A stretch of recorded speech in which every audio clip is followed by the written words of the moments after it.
Hello and welcome back to the TD Newsroom. On this weekend's report, we look at the Queen's speech and what it means for us. We look at the Grenfell Tower disaster and exactly what's happening. And we check in with what's happening with Donald Trump. First of all, this week though, we're going to get to a story out of the US. It involves a particular individual, a 22-year-old student by the name of Otto Warmbier. It was his funeral this week. He died after being released from North Korea a little over a week ago. He was released in a coma and unfortunately passed away. Now, there's a lot surrounding this. North Korea say that the coma was caused by botulism, and when he contracted botulism they gave him a sleeping tablet and he's never woken up since.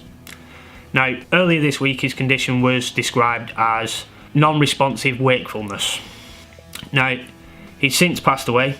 He was buried earlier this week. His funeral took place at his high school, where thousands of people lined the street, and many people ended up filling overflow rooms, as it could only fit 800 people in the auditorium.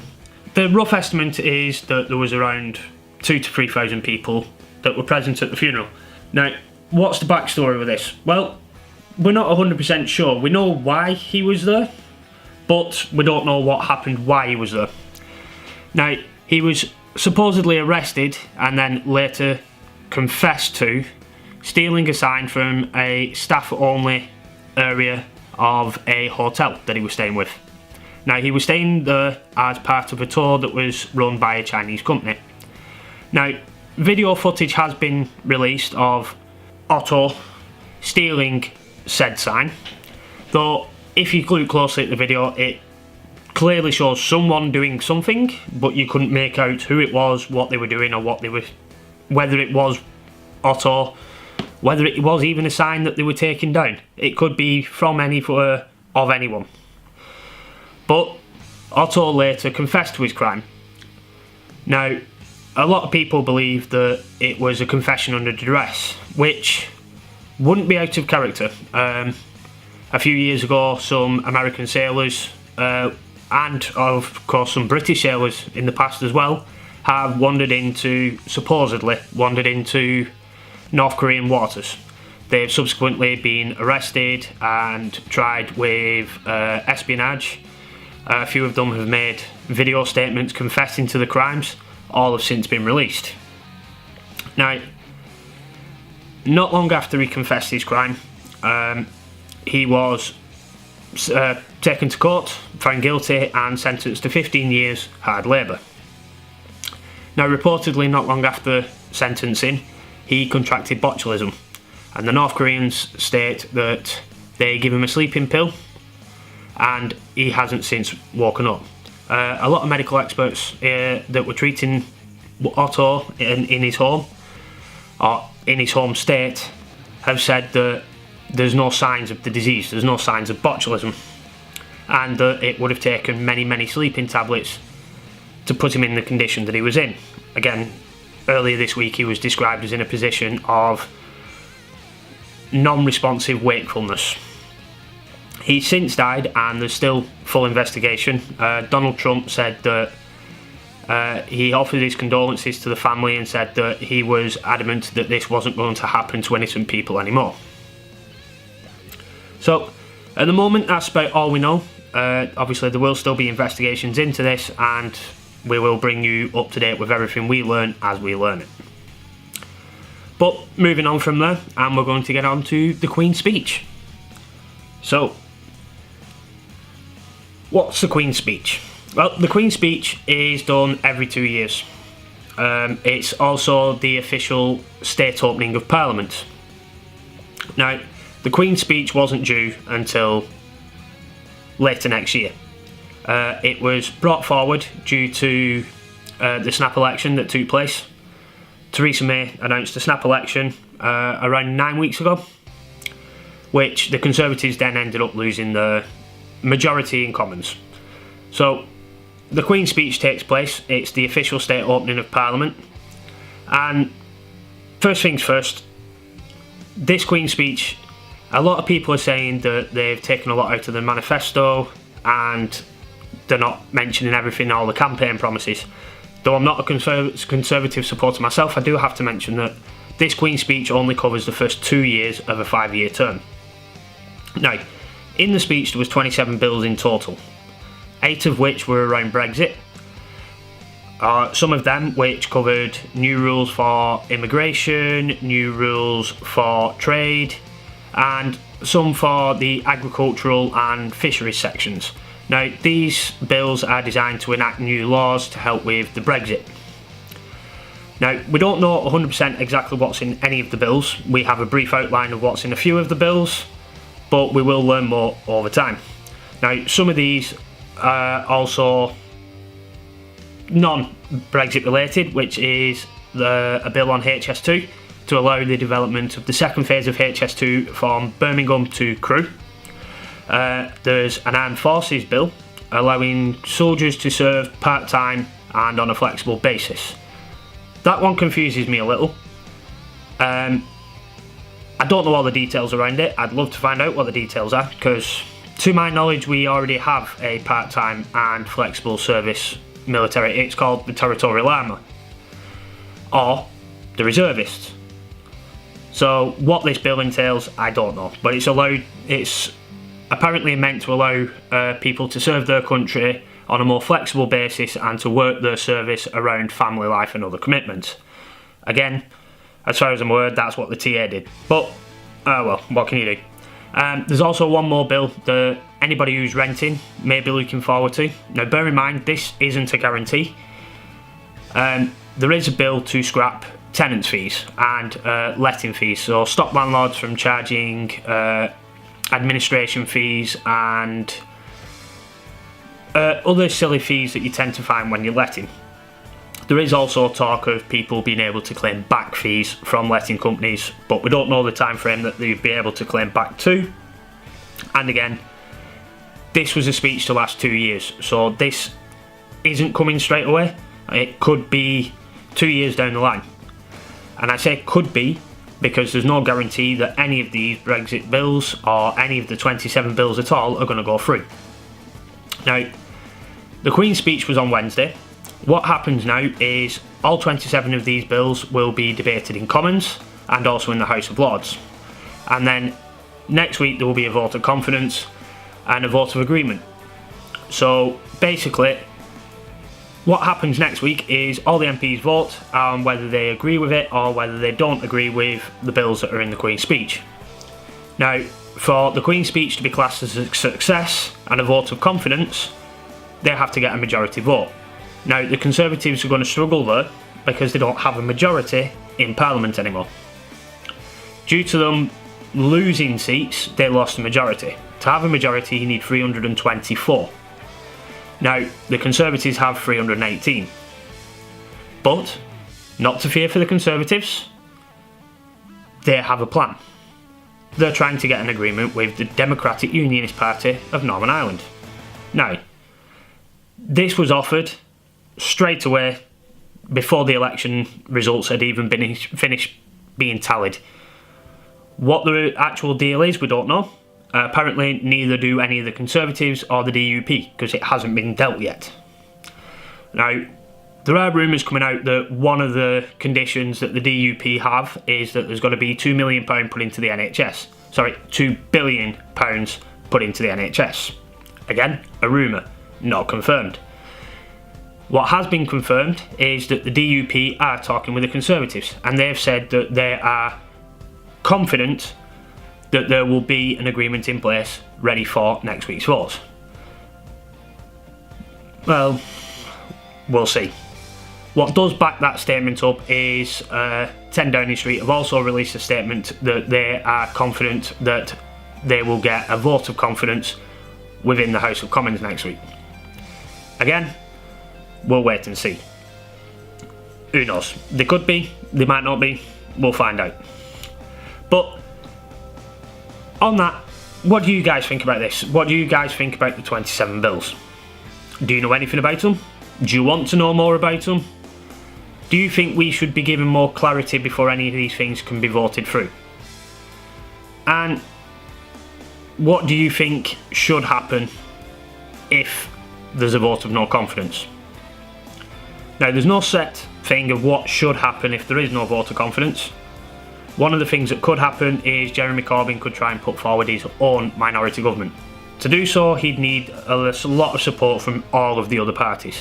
So it is a long shot, but one that Jeremy Corbyn thinks and feels confident that he is capable of pulling off. So again, we'll wait and see.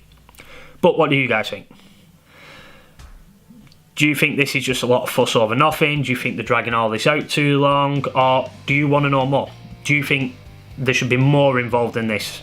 There should be a new election because there wasn't a majority? Let us know what you think.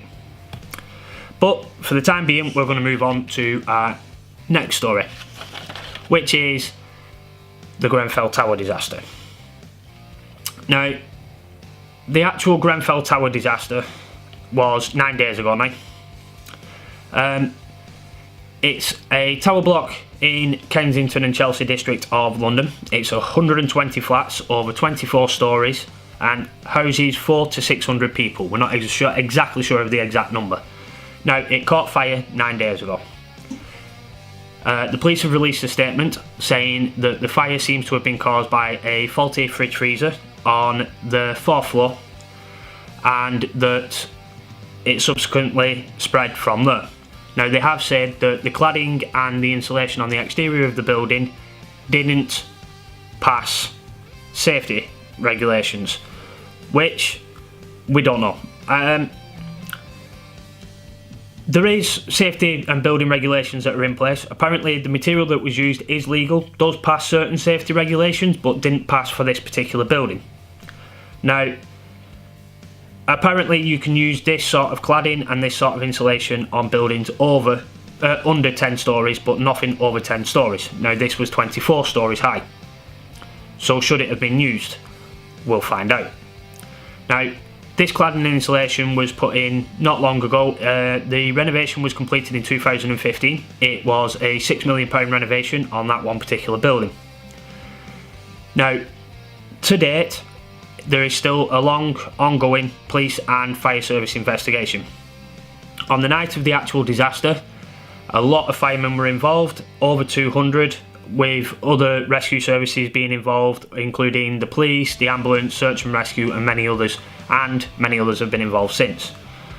Unfortunately, to date, the missing presumed dead number is of 79 people. We have 5 confirmed dead that have been named, the funeral of which one took place on Friday. All we can say is that our thoughts are with the families at this very sad time, and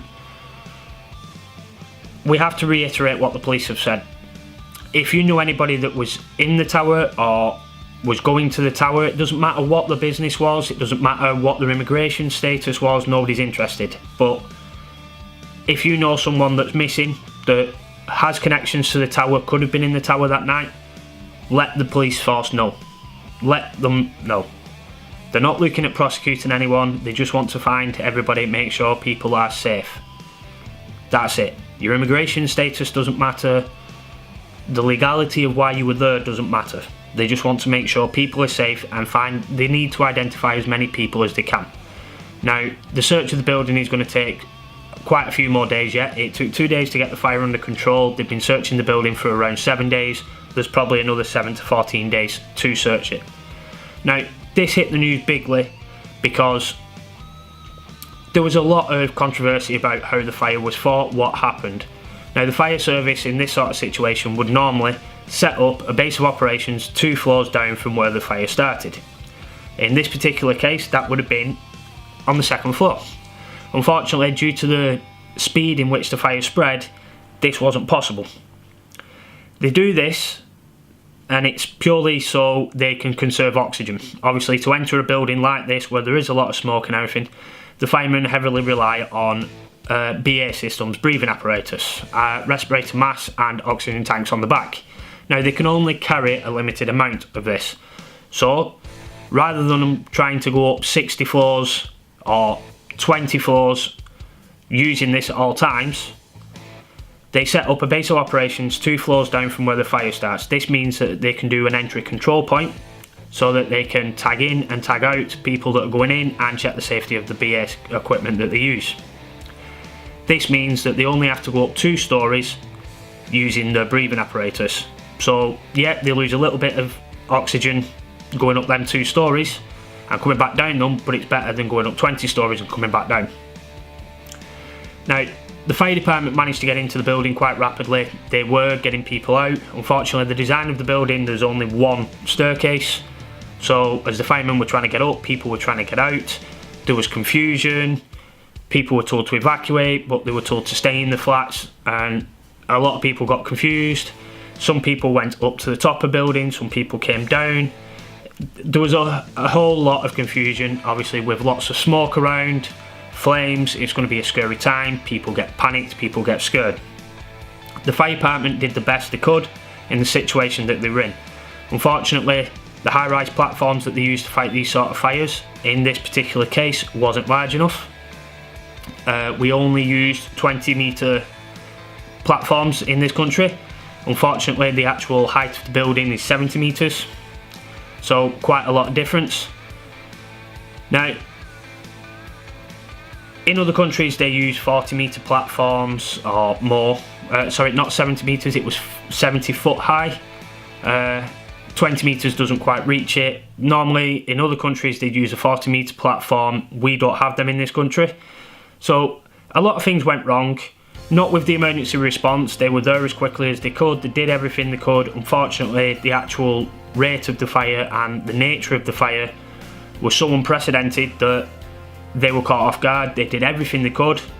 They did eventually get to the top of the building, though it did take them several hours to be able to fight their way to the top of the building, by which time we don't know if they managed to get anybody else out from there. The reports are unclear. But as it stands at the moment, they have confirmed that 5 people have died. They've given the identities of that, and they've said that it is currently at 79 people missing, presumed dead. Now, the search of the actual building is going to take many weeks. The investigation has been handed over to the police, as well as the arson investigators and the fire investigators. Now, I believe the arson investigators are just being used for the knowledge of how fires spread and just to investigate the nature of the fire, how it spread. Was the cladding at fault? Was the safety of the building at fault? Somebody needs to be held accountable for this. The Grenfell Action Group have reported over 2 years, maybe 3, that fire safety equipment in the building wasn't up to scratch, it wasn't in date. Several of the fire extinguishers closer towards the top of the building were condemned because they hadn't been tested in 7 years. And there was a statement from them in 2015 that sadly stated that it would take a catastrophic event just to highlight the safety aspects and what is being ignored in this tower block. We fear that many people may have to lose their lives in order for the government and councils to stand up and take note of what is happening in this building and what is happening in what could possibly be happening in buildings across the country. That was written 2 years ago. Unfortunately, that's what's come to happen. So what happens now? Well, there'll be a big investigation, there'll be a public inquiry, the builders will be looked at, the local council will be looked at, the government will be looked at, the firms that supply the materials, everything. And there won't be an aspect of this that won't have someone investigating it. This investigation could unfortunately take several months, maybe possibly a few years. But as the days go on, we're learning more and more about this.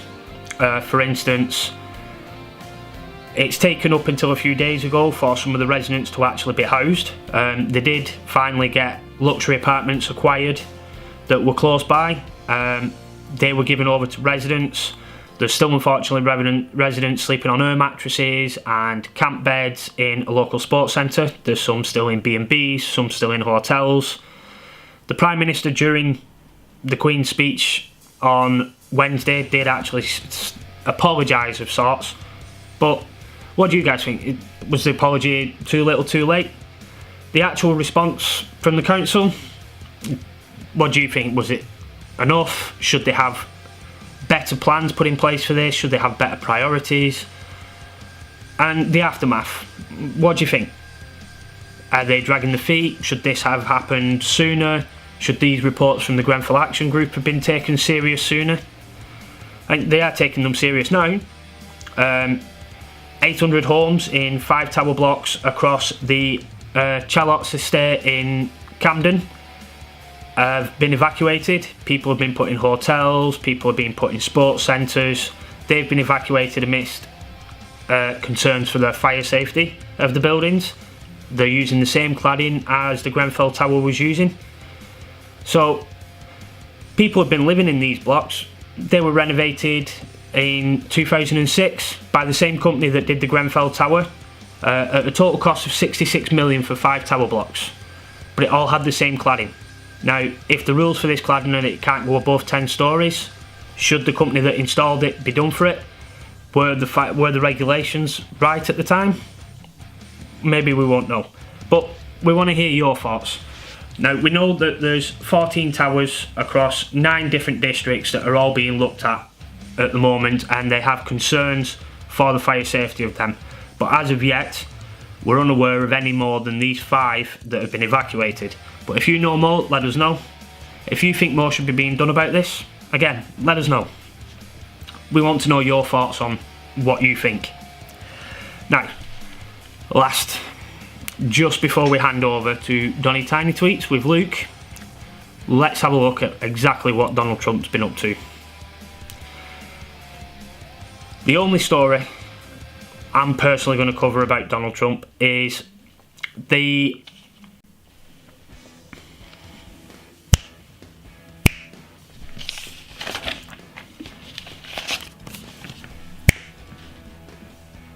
Okay, so last story. Let's see what Donald Trump's been up to. Well, his most recent thing, as of recording this video, has been that he's doubting the second person that has been put in front of the committee for the Russian investigation into the interference in the election that took place last year. Now, Mr. Robert Mueller was appointed as the main investigator to look into this, and also to look into President Trump himself, whether he's guilty of obstruction of justice or not. Now, during an interview today, he did call Mr. Mueller, a very honourable man, and hoped that he would come to an honourable conclusion.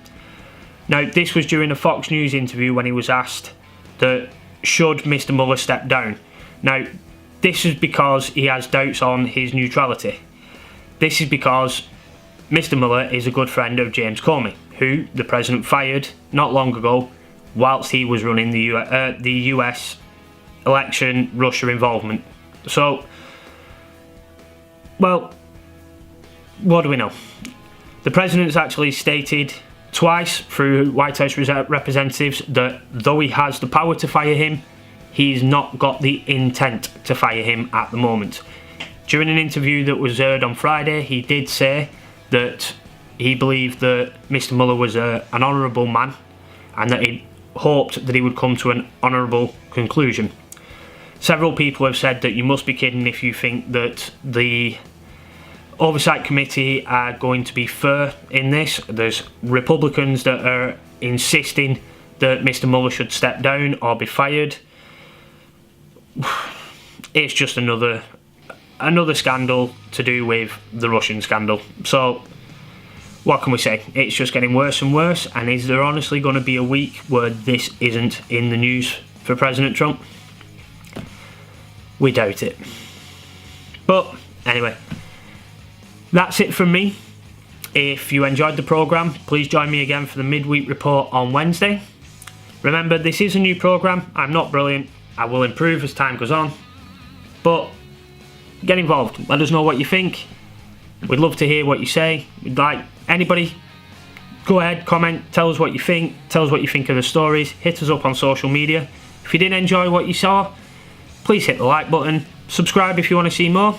But until Wednesday, I've been Ian, and I'll see you later. Welcome to Donny's Tiny Tweets, a section in which we take Donald Tweets Trump's over the last week and dissect some of the worst ones, I suppose.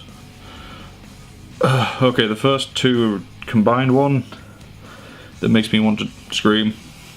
Make America Great Again. Agenda is doing well despite the distraction of the witch hunt. Many new jobs, high business enthusiasm, massive regulation cuts, 36 new legislative bills signed, great new Supreme Court justice, and infrastructure, healthcare and tax cuts in the works. 72 jobs is not many new jobs. High business enthusiasm? Yeah, because you're cutting all the tax and giving them more money instead of giving the money to the people that need it. Regulation cuts. Poor regulations led to a fire in London. No one is going to agree with you on that here. New Supreme Court Justice. Oh, I'm not even going to bother with that one because Republicans, yeah. Healthcare and tax cuts. Your healthcare bill's a joke. And tax cuts, no, don't cut taxes to the rich.